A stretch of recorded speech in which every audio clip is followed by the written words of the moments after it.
चलिए, आशा करते हैं कि आप लोग अच्छे होंगे। इसके पहले प्रश्नावली 13.1 के 4 प्रश्नों तक हम लोग पढ़ लिए थे। 5वें प्रश्न कह रहा है कि एक घनाकार ब्लॉक की एक फलक, घनाकार ब्लॉक मतलब घन के आकार की एक कोई ब्लॉक दिया गया है, घन बनाया हुआ है ऐसे।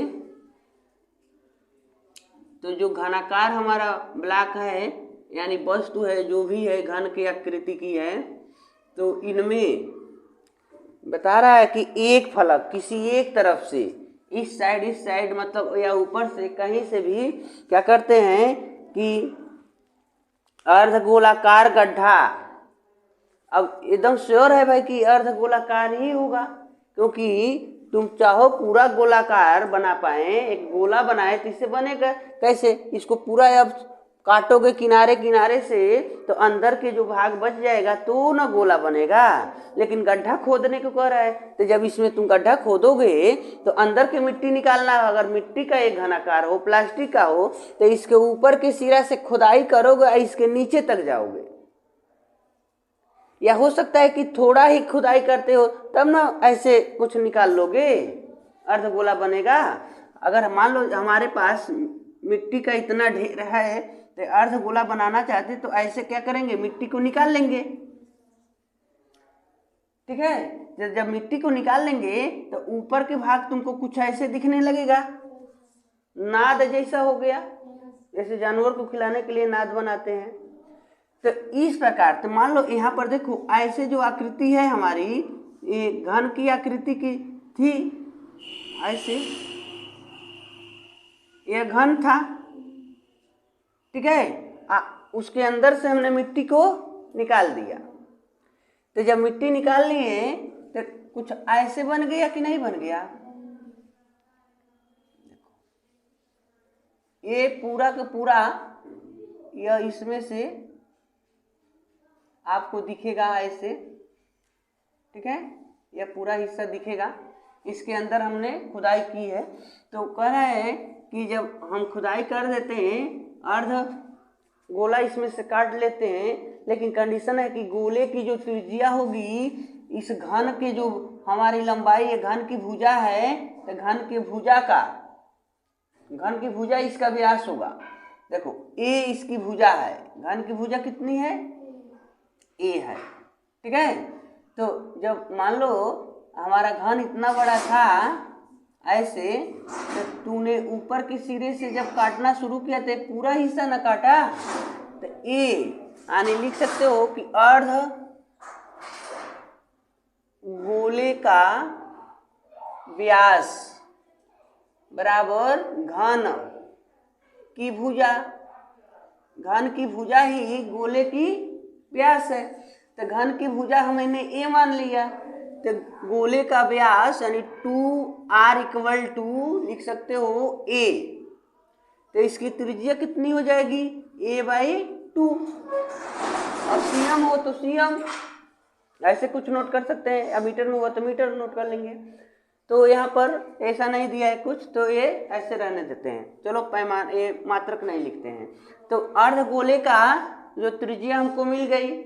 अब कह रहा किस वजह से, जब तूने गड्ढा खोद कर इतना मिट्टी निकाल लिए ऐसे, तो ये नाद बना दिया गया, अर्धगोला नाद की आकृति की बन गई। तो इसका पूरा पृष्ठीय क्षेत्रफल बताओ। तो इसका पृष्ठीय क्षेत्रफल बताने के लिए देखो, अभी एक तरफ से न तूने मिट्टी को निकाला, लेकिन 6 फलक बच गए, 5 फलक बच गए। तो 5 फलकों का पृष्ठीय क्षेत्रफल निकालेंगे, प्लस जहाँ ऊपर के सिरा भी तो ऐसे रहा होगा, तो ऊपर के सिरा जब तूने गोला बनाया तो कुछ ऐसे ऊपर के सिरा दिख रहा होगा।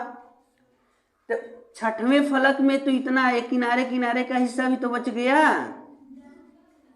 ठीक है, तो आपसे कहा जाएगा जो हमारा आकृति बनाई गई है, कुल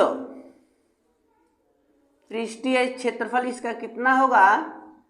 तो पृष्ठीय क्षेत्रफल लिखेंगे पहले 6a²।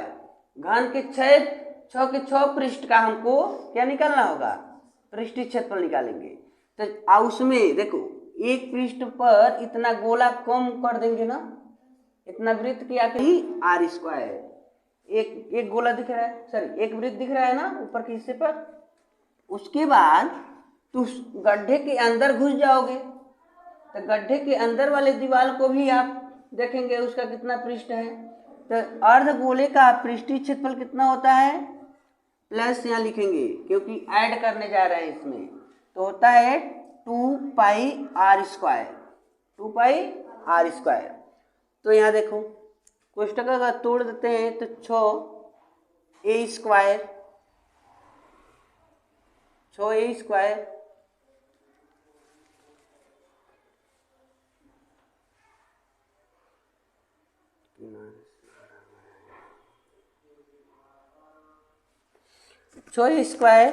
और minus pi r square plus 2 pi r square. R की जगह पर हमको क्या लिखना है भाई, देखो 6a स्क्वायर, उसको इसको अगर इसमें हम माइनस कर लें, चलो बाद में माइनस करेंगे, पहले यहाँ पर दिखा दें। 6a स्क्वायर माइनस पाई और पाई, और इनके जगह पर आपका हो जा रहा है a बाई, या माइनस ही कर लो यार, माइनस कर लो 6a स्क्वायर, इसको इसमें घटा देंगे तो प्लस पाई आर स्क्वायर, ठीक है, पाई आर स्क्वायर। तो 6a square plus pi plus sorry into a की वैल्यू है a बाई 2 का स्क्वायर, a बाई 2 रख देंगे आर की जगह पर, त्रिज्या वर्ग है तो वर्ग, तो 6a square plus pi a square बट्टे 4, तो इनको हम तिरिया गुणा कर देंगे तो ये हो जाएगा 24a square plus pi a square upon, और ऊपर से a स्क्वायर है दोनों के पास, तो a स्क्वायर कॉमन कर देंगे, a स्क्वायर बट्टे 4, नीचे का 4 तो किनारे हो जाएगा, और 24 प्लस पाई, ये आपका कुल पृष्ठीय क्षेत्रफल प्राप्त हो जाएंगे। कि एक दवा का कैप्सूल है, ऐसे मान लो कैप्सूल जो होता है तो इस आकृति का होता है, तो कह रहे हैं कि कैप्सूल, अब देखो कैप्सूल यहाँ से ना मुड़ा हुआ है और इधर इस साइड से मुड़ा हुआ है, तो दोनों सिरा पर अर्ध गोला बना हुआ है। तो कह रहा है कि दोनों सिरों पर, कैप्सूल के दोनों सिरों पर, यानी कैप्सूल तो बेलनाकार है, दोनों सिरों पर अर्ध गोला बनाया हुआ है, जबकि कैप्सूल की टोटल लंबाई 14 है, 14 सेंटीमीटर, सॉरी mm में है, 14 mm का गोली है, कैप्सूल है। इसका पृष्ठीय क्षेत्रफल निकालना है, जबकि कह रहा है कि इसका व्यास 5 दिया गया है, पूरी लंबाई 5 mm है, इधर से 5 mm। तो कैप्सूल का वक्र पृष्ठीय क्षेत्रफल यानी टोटल कितना इसका पृष्ठ है, ये हमको ज्ञात करना है। तो देखो कैप्सूल में सिराओं पर अर्धगोला है और बाकी बीच में बेलन है, तो हम बेलन का क्षेत्रफल निकालेंगे, वक्र पृष्ठीय क्षेत्रफल, और प्लस गोले का निकालेंगे। ध्यान देने वाली बात यह है कि इधर आधा गोला है तो इधर भी आधा गोला है, तो आधे गोले और आधे गोले को जोड़ेंगे तो एक पूरा गोला बन जाएगा, ठीक है। तो हम एक गोले का क्षेत्रफल प्लस बेलन का क्षेत्रफल निकालेंगे और दोनों को ऐड कर लेंगे। तो यहाँ लिखेंगे गोले तथा बेलन का व्यास 5 mm दिया गया है, तो त्रिज्या कितना हो जाइए बाबू, 5/2 mm, ठीक है। तो कैप्सूल का पृष्ठीय क्षेत्रफल होता है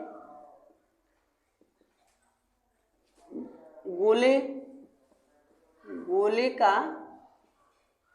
पृष्ठीय क्षेत्रफल प्लस बेलन का पृष्ठीय क्षेत्रफल, तो देखो गोले का हो गया कितना होता है 4 पाई आर स्क्वायर, आप कहोगे आधा आधा गोला का काहे पूरा लिख रहे हैं, तो आधा गोला इधर आधा गोला इधर, दोनों को जोड़कर एक बड़ा सा गोला, बड़ा पूर्ण गोला बना लिया गया है, जिसका 4 पाई आर स्क्वायर। और बेलन का होता है 2 पाई आर एच। जबकि देखो इसका व्यास 5 है तो इसकी त्रिज्या आधी है ना, यानी 2.5 cm त्रिज्या होगी, तो इधर भी 2.5 cm त्रिज्या है, तो 2.5 2.5 5, यानी बेलन की अगर हम पता करें कि बेलन का ऊंचाई कितना है, मतलब यह दूरी, तो 14 में 5 कम कर दोगे तो 9 बचेगा।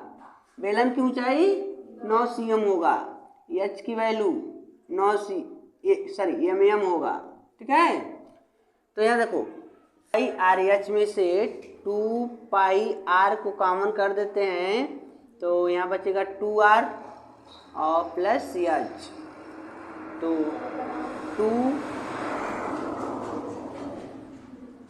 2 पाई आर की जगह पर 5/2, देखो आर का मान है कोष्टक में 2 गुणे 5/2 प्लस एच के मान 9, एच के मान 9। देखो 2 से 2 कट गया तो 5 पाई आ गुणे इनसे कट गए, 5 बचेगा, और 5 और 9 जोड़ लेंगे तो 14। तब देखो 14 बचे 70 पाई एम स्क्वायर कर सकते हैं, या आप चाहते हैं कि पाई का मान भी रख लें तो आप पाई का भी मान रख सकते हैं। 70 गुणे 22/7, 7 से ये 10 राउंड में कट गया, और इनका इसमें गुणा कर देंगे तो 220 mm स्क्वायर प्राप्त हो जाएंगे। ये आपका सोल्यूशन हो जाएगा। इसमें कह रहा है कि कोई तंबू एक बेलन के आकार का है, तंबू है एक बेलन का आकार का है। देखो ऐसे एक तंबू है, समियाना पहले लोग डालते थे, जहाँ शादी उदी करने के लिए आज भी बनाया जाता है, लेकिन अब बेलन के आकार के नहीं बनाते हैं लोग। और इसके ऊपर एक शंख का आकार के ऐसे बनाया है। ठीक है, तो इस तंबू को बनाने में कुल कितने कपड़े का प्रयोग किया गया, ये हमको पता करना है। तंबू तो बन गया है, देखो बेलन के आकार तंबू है, और इसके ऊपर यह शंख रख दिया गया, शंख के आकार का ऊपर डिजाइन रख दिया गया है। तो इसको बनाने में क्या हमको बताना है, जबकि 1 मीटर स्क्वायर कपड़ा खरीदने के लिए 500 रुपया खर्च किया गया है, तो इस तंबू को बनाने में कुल जितना भी कपड़ा लगा होगा वो कितने रुपए का खरीद का आया है, वो हमको पता करना है। जबकि तंबू की ऊंचाई बेलनाकार हिस्से का भाग दिया है 2.1 मीटर, और इसका व्यास दिया है 4 मीटर, और इसकी तिर्यक ऊंचाई दी गई है 2.8 मीटर। ठीक है, तो आपको दिख रहा है कि बेलन का व्यास है वही व्यास शंख के भाग का भी होगा। ठीक है, बेलन की ऊंचाई दी गई है, उसकी तिर्यक ऊंचाई दी गई है, तो आपको बेलन का वक्र पृष्ठ निकालना होगा प्लस शंख का वक्र पृष्ठ निकालना होगा, और दोनों को ऐड कर देना है। ठीक है, तो बेलन का वक्र पृष्ठ, तो यहाँ हम नोट करेंगे बेलन तथा शंकु की त्रिज्या, देखो व्यास न 4 है तो त्रिज्या 2 हो जाएगी, 2 मीटर। एच बेलन की ऊंचाई 2.1 मीटर, यल तिर्यक ऊंचाई 2.8 मीटर। कुल कपड़ा या कैनवास कर सकते हैं, तो बेलन का वक्र पृष्ठ 2 पाई आर एच और शंकु का पाई आर यल फार्मूला होता है। तो हम पाई आर कॉमन कर लें तो कोष्टक में बच जाएगा 2h, और यहाँ पर तो पाई का मान 22/7 रख देते हैं, आर के मान तुमको 2 मिला है ब्रैकेट में, 2 गुणे एच के मान 2.1 और यल के मान 2.8। तो देखिए 22 44/7 कोष्टक में 21 दूना 42, 4.2 हो गया और 2.8। अगर दोनों को जोड़ लेते हैं, यहाँ देखो, तो 8 2 10 को 0 और 2 4 6 1 7, ठीक है। तो पॉइंट लग जाएगा ना एक अंक पर। अब 7 से 7 कट जाएंगे तो 44 मीटर स्क्वायर कपड़ा लगा है, जबकि प्रश्न में दिया है 1 मीटर स्क्वायर बराबर 500 रुपये। 1 मीटर के लिए 500 रुपया खर्च हुआ, तो कुल कितना रुपया खर्च हुआ? तो कुल लागत देखो 44 गुणे 500, तो 5 हुए 20, 5 हुए 20 2 22, यानी 22,000 रुपये खर्च हुआ, ठीक है। इस प्रकार पता चल गया कि तंबू बनाने में कुल कितना लागत लगेगा। इस प्रकार आपको अगर नए टेंट हाउस की ज़रूरत है, खोलना चाहते हैं दुकान, तो इस प्रकार कैलकुलेट कर सकते हैं कि हमको कितने कपड़े की ज़रूरत पड़ेगी